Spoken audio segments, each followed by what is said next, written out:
Hi guys, today I will talk about the application of introduction of linguistics. Stay tuned. The first of all, I want to introduce myself. My name is Wyne Anugrah and I'm from Seoul. And today I will talk about forensic linguistic. And yeah. So, forensic linguistic is the application of application knowledge, methods, and insights to the forensic context of law, language, crime, investigation, trial, and judicial procedure. There are principally three areas of application for linguists working in forensic contexts. The first is understanding language of the written law. The second is understanding language used in forensic and judicial process. And the third, the provision of linguistic evidence. In this video, I want to take Kurt Cobain's murder as my example. Kurt Cobain, the iconic lead singer of Nirvana, an alternative rock band of the 19th, was a rock legend and was posthumously awarded the Rolling Stones. Born on February 20, 1967, Kurt had a difficult childhood due to his parents' troubled marriage and separation that followed. This instigated him to Wyne, reclusing drugs, and had a rebellious nature. However, Kurt was also very empathic and emotional, and he advocated for the rights of women, guys, and other minorities and teen misfits like him, while pouring his personal anger, the frustration, into Nirvana's lyrics. His own addiction and inability to respond to the love of fans during live concert instigate him to kill himself. On 8 April 1994, his body was found in his settled home with a self-inflicted gunshot wound to his head, but police conclude he had died on April 5 from a self-inflicted shotgun wound to the head.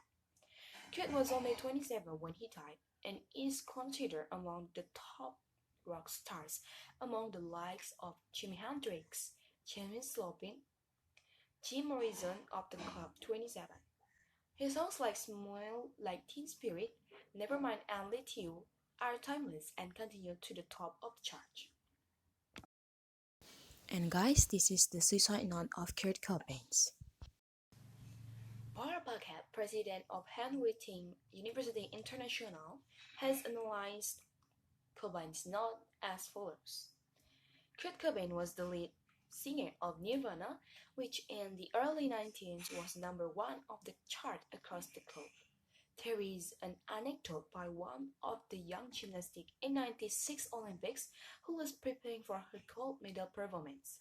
She had a Walkman on before her race and was listening to Nirvana, and it really put her in the state of mind that would inspire her to give her best shot.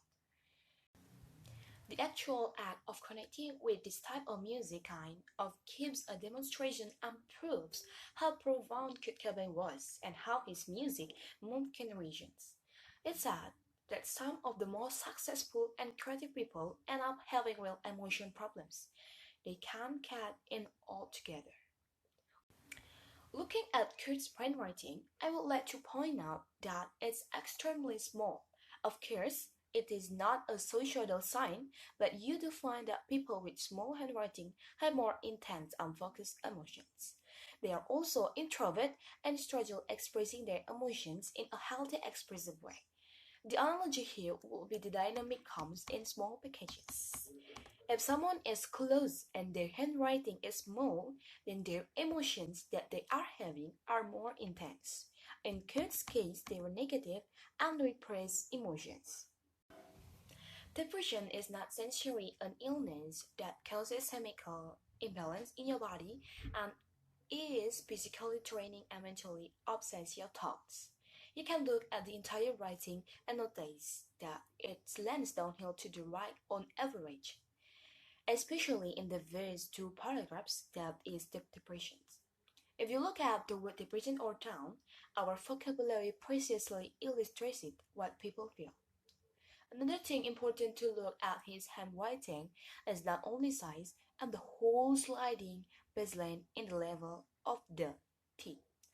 Not everyone that's successful has a high T-bar, but you don't find people with high T-bar having a high self-image. But Kurt does not have a high self-image because when you see the strokes of the T in words like that in the letter, the stroke connects the T to the H.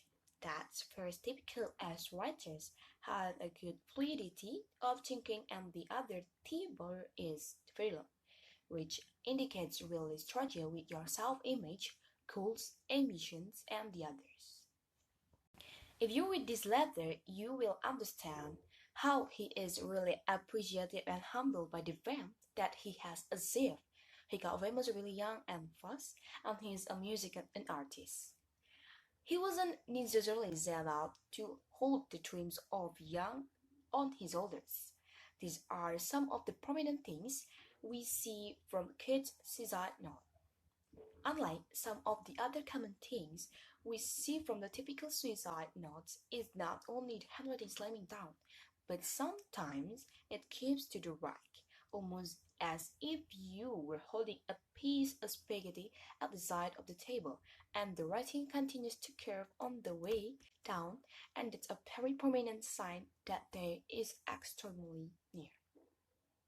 In Kurt's case, we do see a lot of negative signs like the pen pressure seems very heavy. You see a lot of crossing out. People do this when there is a constant need to over accentuate and perfect things. They were self-critical as it wasn't good enough the first time. Even the capital pronoun I is very small. People with healthy ego don't have I so small. You also see a little bit of loner quality as the yes are straight down. You see printing and that, of course, means that they are not expressing their feelings. A man that prints and writes tiny all the time doesn't express his feelings, and a man who prints, writes tiny and writes heavy is really into his own self. Okay guys, that's all about my video today. I hope you enjoyed all and bye bye.